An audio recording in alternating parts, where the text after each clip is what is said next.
E daí que eu li Ego Transformado do Tim Keller. Um livrinho pequenininho, menor do que o curso do discipulado, mas com uma mensagem poderosa. Meu nome é Ariane. Neste canal nós falamos sobre fé, cristianismo e tudo que dá na nossa telha. Na nossa telha não, na minha telha. Então, eu estou numa jornada em busca de melhorias e condução e direcionamento para algumas coisas, né? Esclarecimento. E este livro foi muito elogiado por muitas pessoas que eu sigo, como sendo um livro com uma mensagem poderosa e não poderia estar mais longe da verdade. Ou não poderia ser mais verdade. Não, não, é verdade. Este livro tem uma mensagem poderosa. Perdão, gente. Ó, gafe. Tô cansado. Ele vai falar sobre o ego, né? Eu achei muito interessante, na verdade. Ele fala assim, ele fala que Paulo revela 3 coisas sobre a condição do ego, né? Ele fala sobre o ego, a condição natural do ego humano, a visão transformadora do eu e como alcançar uma visão transformada do eu. Eu achei que essa parte ficou um pouquinho mais fraquinha do livro, mas tá valendo, né? E aí, a condição natural do ego humano, ele fala assim, que o ego do ser humano é vazio. Porque a maioria das vezes o nosso ego é super inflado, né? E dentro de algo super inflado é oco. Ele fala assim, ó, o ego infatuado e super inflado não tem nada no centro, é oco. Né? O orgulho espiritual é a ilusão de que temos competência sem Deus para conduzir a vida, desenvolver nosso próprio senso de valor pessoal e descobrir um propósito grande o bastante para dar sentido à vida. Ele vai pontuando coisas que a gente faz que vão contra. Por exemplo, ele usa o exemplo de Paulo, lá em 1 Coríntios 3, 21 até o 4, versículo 7. Que Paulo fala sobre si mesmo, né? E aí ele pega essa passagem e ele vai destrinchar assim nesse sentido, o que o Paulo coloca, né? Aí, por exemplo, ele falou lá que o ego é vazio, porque é super inflado e não tem nada no meio. Que o ego é dolorido, distendido e superinflado. Tudo que é distendido e superinflado dói. Por exemplo, se você tá com o pé inchado, se pisar dói, né? É tipo isso a lógica. Então, os sentimentos, eles não podem ser feridos, ele fala, né? Ai, a pessoa fala assim, você feriu meus sentimentos, mas ele fala, o sentimento não pode ser ferido. O que é ferido é o ego. É verdade, né? Ele fala, dificilmente atravessamos um dia sem nos sentirmos esnobados ou ignorados, sem achar que somos idiotas ou sem atormentar a nós mesmos. Isso acontece porque existe algo muito errado com o ego. Algo errado com minha identidade, com a percepção que tenho do meu eu. O ego nunca se sente feliz, vive chamando atenção para si. Até eu comentei com meu esposo, porque aqui ele coloca, deixa eu continuar, ele fala assim que o ego é atarefado, frágil e insaciável. Atarefado porque ele faz de tudo para ser notado. Vive ocupado tentando preencher o vazio. Vazio, primeiro ponto. Ele é frágil porque qualquer coisa superinflada corre perigo iminente de estourar, vide balão. Insaciável é um buraco negro. Por mais que eu abasteça a despensa, ela está sempre vazia. Todas as manhãs reponho vários itens, mas à noite ela está vazia. Ele fala aqui também na parte do complexo, ele fala sobre do frágil, ele fala sobre o complexo de inferioridade e de superioridade, que eles são basicamente a mesma coisa. Que os dois resultam do fato de que a pessoa está superinflada. Uma, quando é superioridade, ela está superinflada. Quando é inferioridade, ela está desinflada. Ou seja, se ela está desinflada, isso significa que ela já esteve inflada, né? E o desinflado, ou em perigo iminente de ser desinflado, é a mesma coisa, e, portanto, fragiliza o ego. Então, ele vai colocando coisas que fazem o nosso ego ser o que ele não deveria ser, né? Na verdade, toda a visão do livro se pauta numa afirmação que acho que quem fez foi o C.S. Lewis, que ele fala assim, que... Porque dele vai falando do ego, e que a resposta do ego está na humildade, mas não a humildade como nós a conhecemos, a humildade como está no Evangelho, né? Que é... Tem até um versículo que fala, não sei se é nessa passagem aqui, agora me esqueci onde que é. Não pense acerca de você mesmo, nada além do que convém, nem a quem. Tipo, você não vai pensar sobre você mesmo, nem muito e nem pouco. A humildade no Evangelho é não pensar tanto em você. Então, olha que interessante. Aí você, acho que eu comentei num outro vídeo, as pessoas, elas gostam de criticar, né? De falar assim, ah, porque hoje todo mundo é muito mimizento. E sim, tem muita gente mimizenta. Porque todo mundo é mimizento. Ah, porque a pessoa fala que foi ferida pela igreja porque é mimizento. Igual tá falando com meu esposo.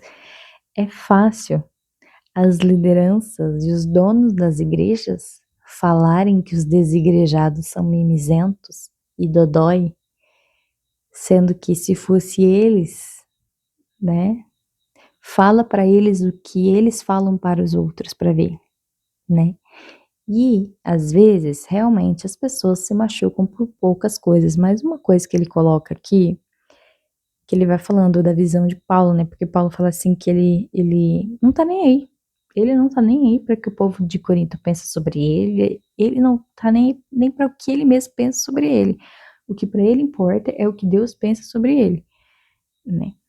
Só que o próprio Tim Keller fala assim que nós não estamos nesse nível, né? Então, às vezes, a gente se colocar num nível que nós não estamos não é legal. Nós queremos que as pessoas nas igrejas estejam no nível de Paulo também não é legal, porque obviamente não é verdade. Então, eu querer sair falando o que me dá na eu já fiz isso, com certeza eu já machuquei pessoas no caminho e devo falar estupidezes até hoje. Mas às vezes a gente fala e às vezes nem tem intenção de machucar. Não é sobre ter a intenção ou não, mas é sobre. Seria mais sobre a nossa reação, né? Tipo assim, às vezes eu falei algo que não foi legal, que machucou, que desagradou. Aí eu reajo como? Ah, porque todo mundo é mimizento. Ah, porque nananana. Mas as pessoas não são Paulo. Elas se importam ainda. Nós nos importamos ainda com o que falam de nós, né? E a questão toda é essa. Né? O livro vem justamente para trazer um embate, sabe? Um questionamento, para tipo uma pulga atrás da orelha. Ó, seu ego está falando demais. Seu ego está no lugar que ele não deveria estar. Que daí ele fala, né, que o ego tem o seu lugar, né? Aí ele fala da visão transformada do ego. A sociedade moderna parece conhecer apenas uma forma de lidar com a baixa autoestima.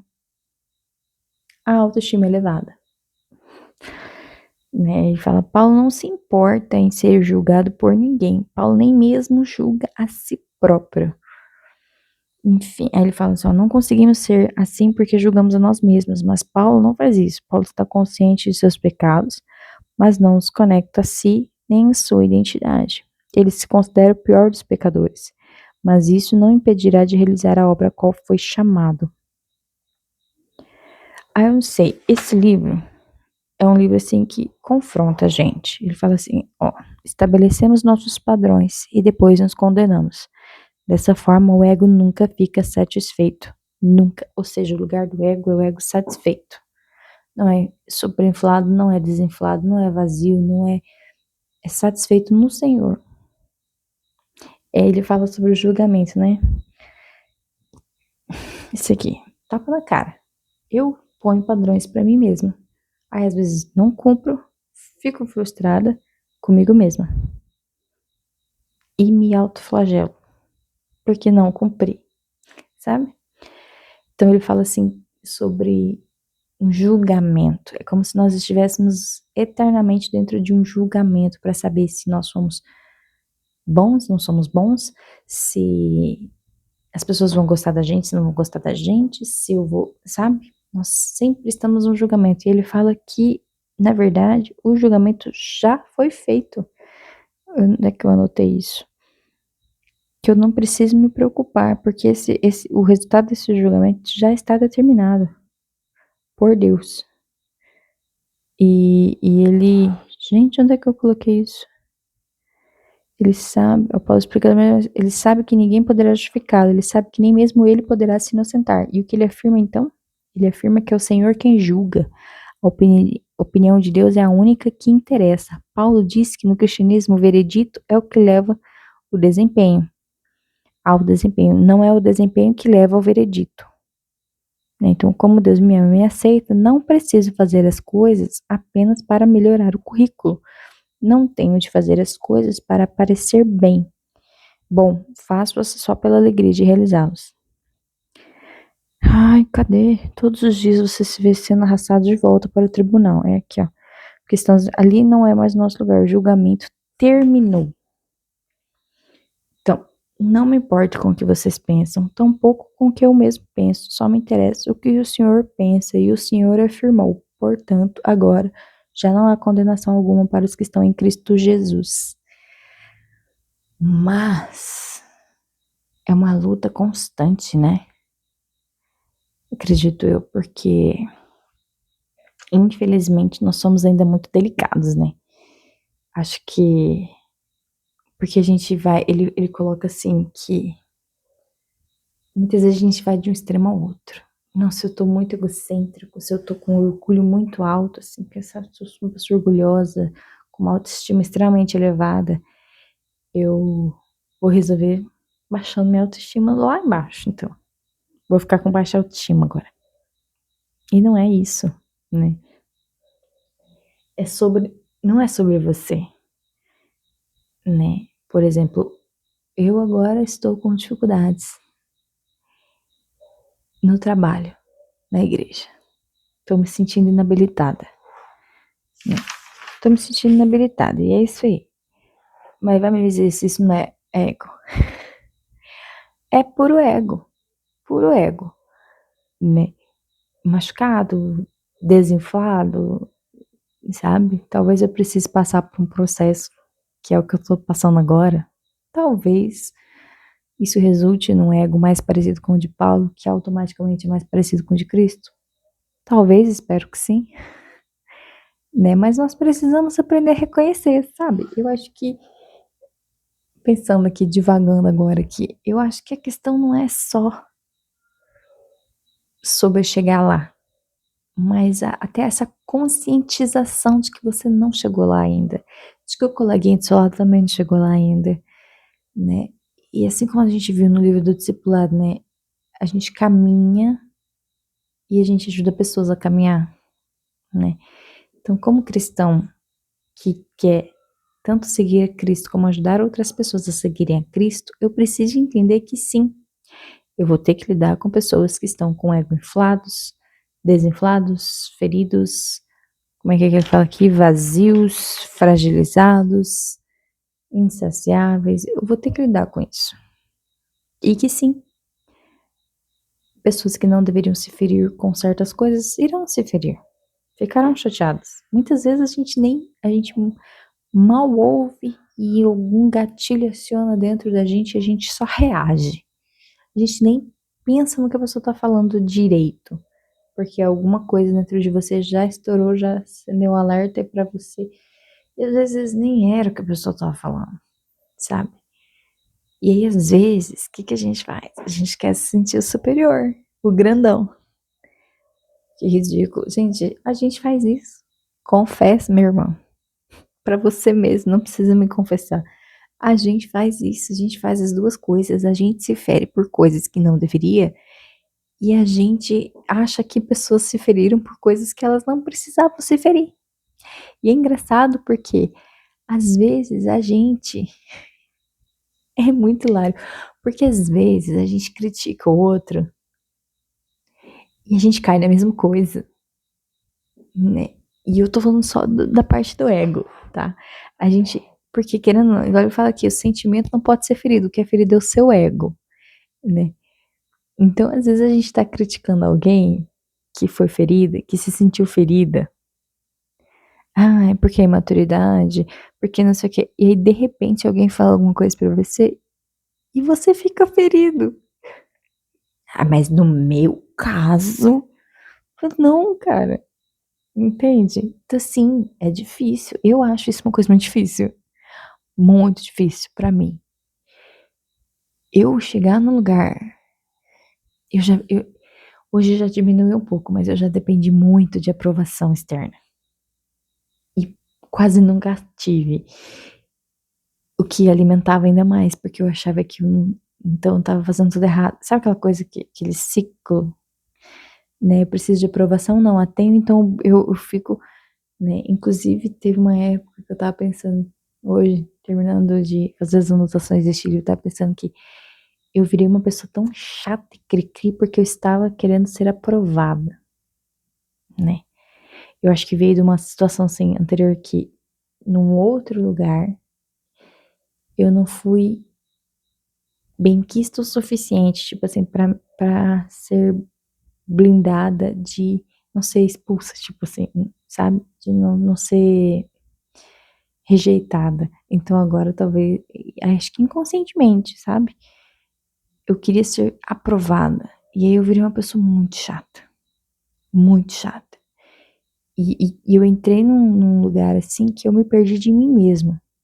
Se é que é possível isso, né?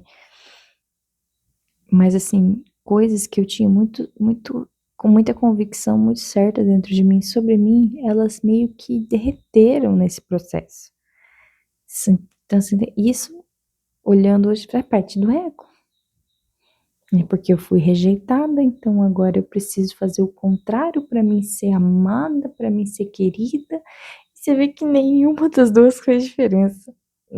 Antes, do jeito que eu era antes que eu fui rejeitada, não fez diferença porque eu fui rejeitada de novo. Então, assim, realmente, quando a gente para pra pensar no que Paulo fala sobre o que importa é o que Deus pensa, é sobre isso mesmo. Não importa, porque no fim, não importa o que a gente faça. Sempre, sempre alguma coisa pra alguém em você não vai estar certo. Sempre vai ter alguma coisa de errado. Você nunca vai ser perfeito. E porque nós nunca seremos perfeitos de fato, né? Mas conjecturas. Vamos lá, conjecturas. Talvez se mais cristãos estivessem buscando a semelhança de Cristo, né? Imitar a Paulo, como Paulo imita Cristo. Mais cristãos estariam com o ego no lugar certo, né? O ego satisfeito. Automaticamente, seguindo a lógica do discipulado, eles estariam ajudando outras pessoas a terem o ego satisfeito, transformado. Não ferido, faço. Quando eu sou ferido, eu firo, né? Aquela coisa.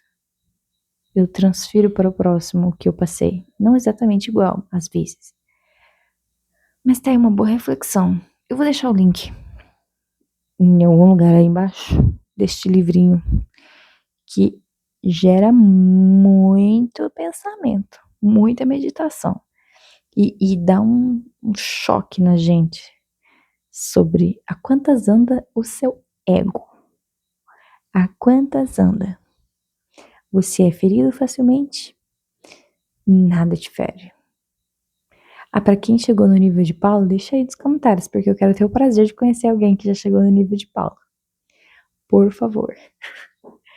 Compartilhe esse vídeo com alguém que você acha que tá precisando trocar uma... Ou com alguém que você gosta de trocar ideia, você fala assim, ó, assista esse vídeo pra gente ler esse livro e a gente trocar umas ideias sobre isso. Se inscreve no canal para os próximos vídeos, estarei trazendo meus estudos sobre teologia e as minhas leituras. O que mais que eu falei? Curte o vídeo, compartilha o vídeo, se inscreve no canal. Tamo junto. Tchau.